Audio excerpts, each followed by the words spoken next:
Rabies, an acute viral disease caused by rhabdovirus of Lissa virus genus, leads to fatal encephalomyelitis.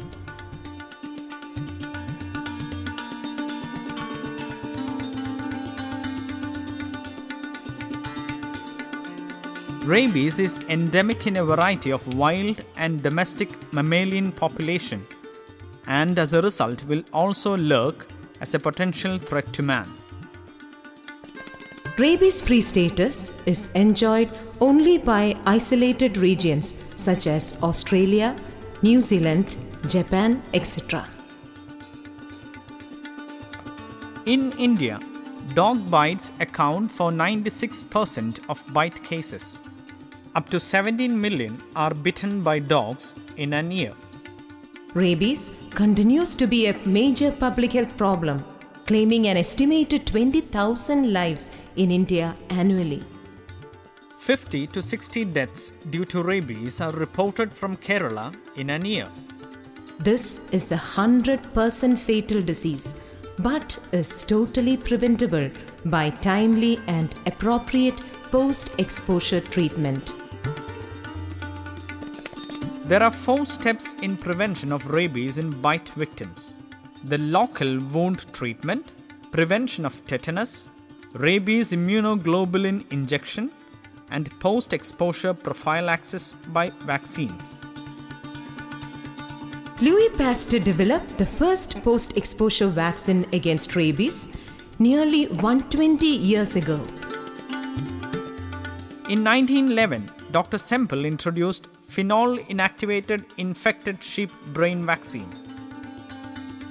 Modern, safe and effective anti-rabies cell culture vaccine replaced nervous tissue vaccine in India in December 2004. Whereas Kerala had stopped the use of nervous tissue vaccines way back in 1993 and was the first state to start exclusive use of modern cell culture vaccines. Higher cost and limited availability are the major limiting factors for the use of cell culture vaccine. Way back in 1985, Dr. Worrell and Dr. Nicholson showed that when cell culture vaccines are given through intradermal route, the dose can be reduced by 1/5 of the vaccine for intramuscular route. In 1992, WHO recommended the use of intradermal route of administration of cell culture vaccine. Sri Lanka, Thailand, and Philippines have successfully adopted intradermal route of administration of cell culture vaccines since 1992. The Drug Control General of India approved the intradermal administration of cell culture vaccine in February 2006 and implemented in the states like Uttar Pradesh, Andhra Pradesh, Karnataka, Orissa, West Bengal, Tamil Nadu and Himachal Pradesh. Intradermal regimens consist of administration of a fraction of intramuscular dose of approved rabies vaccine on multiple sites in the layers of dermis of skin. Now, the intradermal vaccination, the concept is very scientific and rational. There are what are called as antigen presenting cells within the layers of the skin. These are called as Langerhans cells. They travel to the regional lymph nodes. So, antibody production is very fast and we can use less antigen and get a better response than compared to intramuscular route. ID route also provides a faster response. The 2-site updated Thai Red Cross IDRV regimen provides antibody response in 10 days, whereas intramuscular regimen takes 14 days.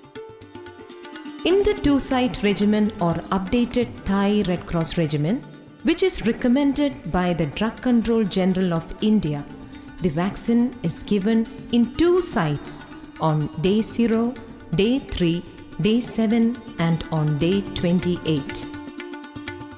ID technique has been widely used for BCG inoculation and for administering test doses. under sterile precaution, the vaccine is reconstituted. With 1 ml syringe, draw 0.1 ml of vaccine needed for one site and use another 1 ml syringe for the second site.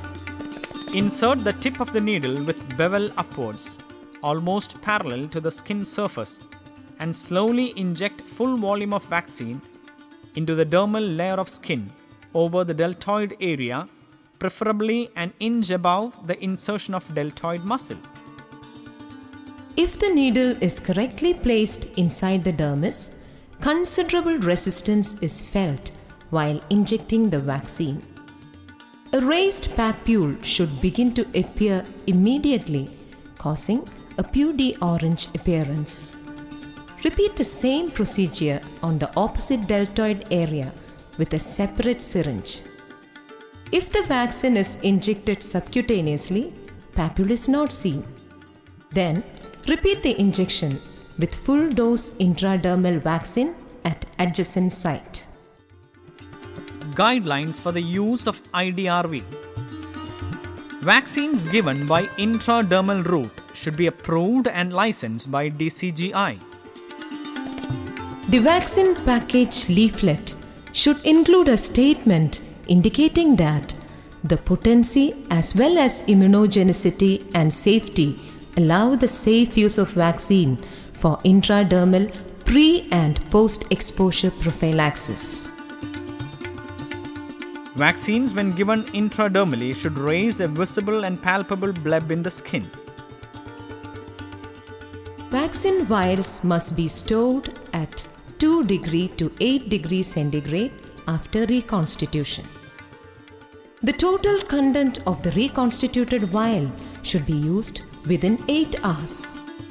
In case of category 3 exposure, rabies immunoglobulin should be given along with IDRV.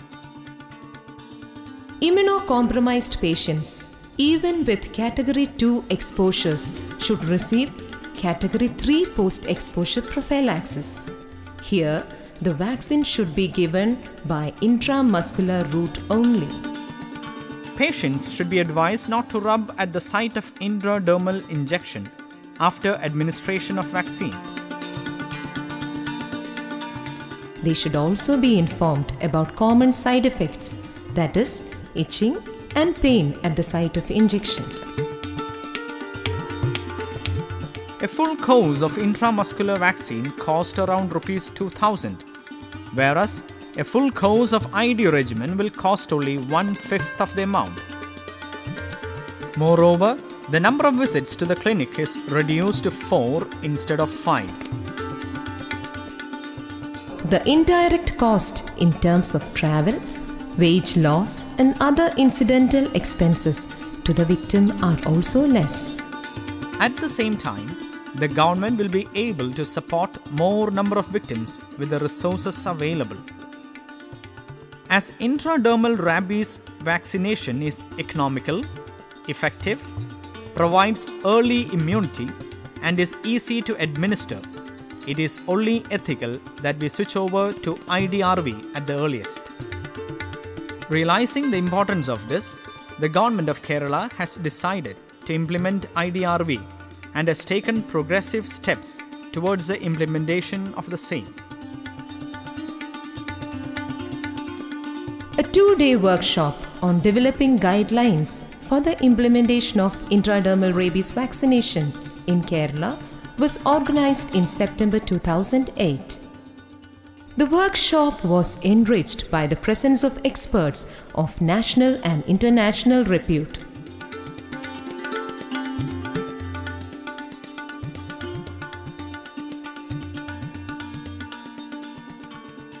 Guidelines put forward by the National Institute of Communicable Diseases in 2007 were the base document for formulating guidelines for the implementation of IDRV in Kerala. A core team of policymakers and practitioners from Kerala, led by the Honorable Health Minister, Srimati P.K. Srimati Teacher, visited the Institute of Preventive Medicine, Hyderabad, to get a hands-on experience.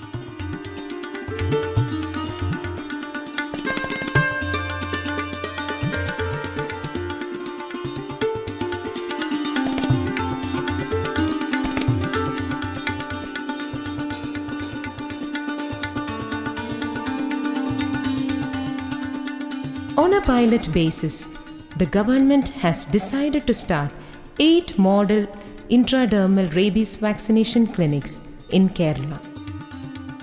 The government has set a vision for rabies-free Kerala by 2015, and IDRV is seen as one of the main strategies in attaining this goal.